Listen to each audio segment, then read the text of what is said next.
Hey guys, this is AJ and you're watching UP DLED। तो friends, DLED का exam चल रहा है जिसमें आपके 5 पेपर हो चुके हैं। प्रथम 2 पेपर्स जो आपको कल हुए थे उनका मैंने आपको सॉल्यूशन दे दिया है। डिस्कशन कर लिया था कि कैसा पेपर आया है। आज हम 6 तारीख के पेपर को डिस्कस करेंगे, 6 तारीख 2020 के पेपर को। आज 3 पेपर हुए हैं। पहला पेपर आपका विज्ञान का था, दूसरा मैथ्स का और तीसरा एसएसटी का पेपर था। तो चलिए विज्ञान के पेपर का एनालिसिस करते हैं। आप लोग देख सकते हैं कि आप लोग कितना स्कोर किए हैं। तो पहला क्वेश्चन आपका है, जूल किसका मात्रक है? तो जूल कार्य और ऊर्जा दोनों का मात्रक है। आंसर आपका 3 हो जाएगा। दूसरा क्वेश्चन, रबी की फसल कौन सी है? तो रबी की फसल इसमें चना है। आंसर 2 का 4 हो जाएगा। चंद्रमा जो चंद्रग्रहण की घटना होती है कब होती है? तो ये पूर्णिमा के दिन होती है। आंसर आपका 2 हो जाएगा। नेक्स्ट क्वेश्चन नंबर 4, इसमें डीपीटी का टीका है किसके बचाव के लिए है? तो डिप्थीरिया, काली खांसी और टिटेनस, ये तीनों के उपचार के लिए दिया जाता है। तो उपयुक्त सभी हो जाएगा इसमें आंसर। नेक्स्ट क्वेश्चन नंबर 5 था। 5 में आपका CaSO4 का आपकी संयोजकता पूछी गई थी। तो संयोजकता क्या होती है कैल्शियम की अगर पूछा गया है तो बाह्य कोश होता है उसमें इलेक्ट्रॉनों की संख्या जो होती है उसे ही संयोजकता कहा जाता है। तो कैल्शियम आपका 20 होता है। तो 20 का इलेक्ट्रॉनिक विन्यास करेंगे आप तो आ जाएगा 2, 8 और 10। तो यहाँ पे जो बाह्यतम कोश होता है उसमें मैक्सिमम 8 इलेक्ट्रॉन रह सकते हैं, जबकि यहाँ पे 10 आ रहे हैं जो कि 2 ज़्यादा हैं। तो पॉजिटिव का 2 हो जाएगा। यानी CaSO4 में कैल्शियम की संयोजकता कितनी हो जाएगी? प्लस का 2 हो जाएगी। तो आंसर हो जाएगा 2। नेक्स्ट क्वेश्चन नंबर 6 देखते हैं। अति लघु है। नाभिकीय ऊर्जा से क्या समझते हैं आप? तो जो परमाणु का नाभिक होते हैं उसमें इलेक्ट्रॉन और प्रोटॉन होता है। जब ये 2 नाभिक आपस में जुड़ते हैं या विघटित होते हैं नाभिक, तो उसमें क्या होता है? अपार ऊर्जा निकलती है। इसे ही नाभिकीय ऊर्जा कहते हैं। ये 2 प्रकार की होती है, नाभिकीय संलयन ऊर्जा और नाभिकीय विखंडन ऊर्जा। इसका उपयोग पूछा गया था तो थर्मल पावर प्लांट में इसका किया जाता है। पावर जनरेशन में होता है और डिफरेंट इंडस्ट्रीज़ में वाटर के ड्यूटेरियम और के प्रयोग में किया जाता है। तो मुख्य उपयोग इसका क्या है? जो स्वच्छ ऊर्जा है उसके जनरेशन में इसको किया जाता है। नेक्स्ट क्वेश्चन, प्रथम वर्ग के उत्तोलक का उदाहरण सही से परिभाषा देनी है।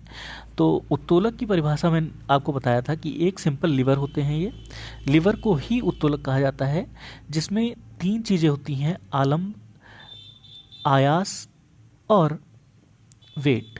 ये 3 चीज़ें होती हैं। जो आयास होता है उसे फोर्स भी कहते हैं। तो इन चीज़ों का कॉम्बिनेशन बना के उत्तोलक बनता है। ठीक है। तो प्रथम प्रकार के उत्तोलक में क्या होता है? जो आलम्ब होता है A, वो बीच में होता है। एक तरफ भार होता है वेट और दूसरी तरफ फोर्स लगाया जाता है। तो ये इसका आपका चित्र हो गया। इसके उदाहरण क्या हैं? कैंची है, कैंची, नल का हत्था, जो नल आपने देखा है हैंडपंप वाला नल, सीसा, झूला, ये सभी इसके एग्जाम्पल हैं। नेक्स्ट क्वेश्चन नंबर 8 में पूछा गया है, जल में घुलनशील वसा आपको और नाम बताने हैं और 2 एग्जाम्पल देने हैं, जल में घुलनशील और वसा में घुलनशील।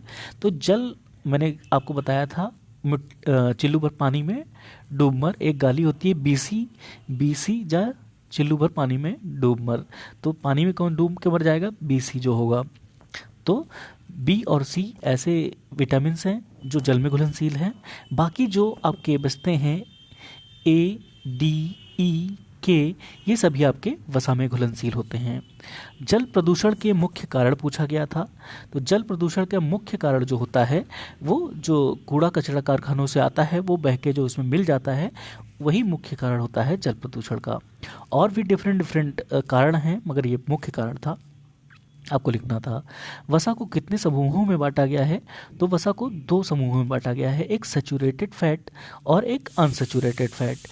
आपको यही लिख देना था। नेक्स्ट क्वेश्चन, क्वेश्चन नंबर 11, आपको ये समीकरण पूर्ण करना था। तो CaCO3 2HCl, तो इसमें क्या बनेगा, तो CaCl बनेगा आपका, यहाँ पे बैलेंस बाद में करेंगे हम लोग, H2O बनेगा और CO2 बनेगा। ये आपका बैलेंसिंग करना था। अब यहाँ पे हम बैलेंस कर लेंगे, ठीक है। तो Ca कैल्शियम 1 है, Cl देखिए हो गया, CaCl हो गया, यहाँ पे 2 आना चाहिए तो CaCl2 हो जाएगा। और अब देखिए 2H2H हो गया, O हो गया, यानी 3। अब ये बैलेंस है, तो यानी बनेगा इसका प्रोडक्ट होगा CaCl2 plus H2O plus CO2। यही आंसर था आपका। नेक्स्ट क्वेश्चन, क्वेश्चन नंबर 12 था, भौतिक तथा रासायनिक परिवर्तन में अंतर लिखना था। तो भौतिक परिवर्तन और रासायनिक परिवर्तन मैंने पढ़ाया था आपको, तो उसमें बताया था भौतिक परिवर्तन में क्या होता है, इसमें फिजिकल चेंजेस हो जाते हैं और वो क्या होते हैं, जो मूल तत्व होता है उसी के समान ही होते हैं, इसके मूल तत्वों में कोई चेंज नहीं होता है। जैसे एग्जाम्पल से आप समझा देंगे, जैसे क्या होता है आपका पानी का बर्फ में बदलना, देखिए फिजिकल प्रॉपर्टीज में चेंज नहीं होती है, ठीक है, केमिकल प्रॉपर्टी नहीं चेंज होती है, जबकि फिजिकल प्रॉपर्टीज इसमें चेंज हो जाती हैं, यानी मूल्य घटक जल ही बना रहता है। जबकि रासायनिक परिवर्तन में क्या होता है, इसमें अगर कोई रिएक्शन हो रहा है तो फाइनल प्रोडक्ट होगा जो वो इनिशियल प्रोडक्ट से डिफरेंट होगा, बिल्कुल अलग होगा, रचना, रंग, रूप, हर प्रकार में, बनावट में भी। जैसे मोमबत्ती का जलना, मोमबत्ती जलती है तो पिघल जाती है तो अलग ही रूप हो जाता है, कागज का जलना राख बन जाता है कागज जल के, तो ये आपके रासायनिक परिवर्तन के उदाहरण थे। नेक्स्ट क्वेश्चन, मृदा प्रदूषण के स्रोत बताने थे आपको। तो मृदा प्रदूषण जो होता है उसका स्रोत मुख्य होता है, जो मुख्य मिट्टी होती है ऊपर की, उपजाऊ परत का कट जाना, ठीक है। तो ये आपका किसके द्वारा होता है, ये आपका इरोजन के कारण होता है। तो इरोजन जो होता है वो मृदा प्रदूषण का मुख्य कारण है। सेकेंडरी सोर्सेज जो होते हैं, जो भी हम लोग कूड़ा कचरा जमीन में डालते हैं, तो अपशिष्ट पदार्थ दूसरे प्रदूषण हो गए। मनुष्य के श्वसन तंत्र का चित्र बनाना था, तो बहुत इजी था, कई बार आपको बता चुके हैं। प्रोकैरियोटिक यूकैरियोटिक कोशिका में अंतर बताना था, तो मैंने बताया था प्रोकैरियोटिक में जो आपका सेल मेम्ब्रेन होता है और केंद्रक होता है वो अल्प विकसित होता है, जबकि यूकैरियोटिक में सेल मेम्ब्रेन और केंद्रक पूर्णतः विकसित हो जाता है। तो ये मेन डिफरेंस होता है। ये प्रोकैरियोटिक एक कोशिकीय जीवों में पाया जाता है, जबकि यूकैरियोटिक मल्टी सेलुलर ऑर्गेनिज्म में पाया जाता है। नेक्स्ट क्वेश्चन, क्वेश्चन नंबर 16, उत्तोलक क्या है, इसके प्रकार आपको बताने थे। तो उत्तोलक की परिभाषा मैंने बता दी थी अभी इससे पहले। इनके प्रकार बताने थे, तो उत्तोलक को 3 भागों में बांटा गया है, प्रथम वर्ग के उत्तोलक, द्वितीय वर्ग के उत्तोलक और तृतीय वर्ग के उत्तोलक। तो प्रथम वर्ग के उत्तोलक में मैंने बताया था आलम बीच में होता है, दूसरे में वेट बीच में होता है और तीसरे में आयास यानी फोर्स बीच में होता है। इन तीनों से आप बना के लिख सकते थे। एग्जाम्पल था, पहले का कैंची, दूसरे का सरौता और तीसरे का आपका चाकू होता है, ठीक है। नेक्स्ट क्वेश्चन, क्वेश्चन नंबर 17, विरंजक चूर्ण, बेकिंग सोडा और धावन सोडा का फॉर्मूला पूछा गया था। तो धावन सोडा का मैंने आपको कई बार बताया है, बेकिंग सोडा का भी कई बार बताया है और विरंजक चूर्ण का भी कई बार बताया है। तो देख लेते हैं क्या क्या होता है इसका। तो हम देख लेते हैं, जो विरंजक चूर्ण होता है वो आपका जो ब्लीचिंग पाउडर होता है वही विरंजक चूर्ण होता है। इसका फॉर्मूला होता है आपका CaOCl2। तो CaOCl2 आपका विरंजक चूर्ण का फॉर्मूला है। ये कपड़े धोने आपका पानी को शुद्ध करने में काम आता है, तो ये मेन उपयोग इसका एक लिखना था। बेकिंग सोडा का मैंने बताया था आपको, NaHCO3, तो ये बेकिंग सोडा का है। बेकिंग सोडा का आप खाने में, केक बनाने में प्रयोग करते हैं, जबकि धावन सोडा का प्रयोग आप कपड़े धुलने में, जो डिटर्जेंट होता है उसमें प्रयोग किया जाता है। इसका फॉर्मूला होता है Na2CO3। तो ये आपका आंसर था इसका। नेक्स्ट, संतुलित आहार किसे कहते हैं, मनुष्य के लिए संतुलित आहार आवश्यक क्यों है। तो संतुलित आहार के डेफिनेशन मैंने बताई थी, ऐसा भोजन जिसमें सभी आवश्यक चीज़ें जैसे प्रोटीन, कार्बोहाइड्रेट, वसा, विटामिन्स, शर्करा, लवण, सभी प्रकार के पोषक तत्व पाए जाते हैं जो हमारे शरीर के लिए आवश्यक होते हैं। इसी को संतुलित आहार कहा जाता है। दूध जो होता है उसको पूर्ण आहार या संतुलित आहार कहा जाता है, ठीक है। जो संतुलित आहार होता है उसकी थाली में ऐसे पदार्थ होते हैं जो सभी चीज़ों को पूरा करते हैं। इतना आपने लिख दिया तो आपका संतुलित आहार की डेफिनेशन हो गई।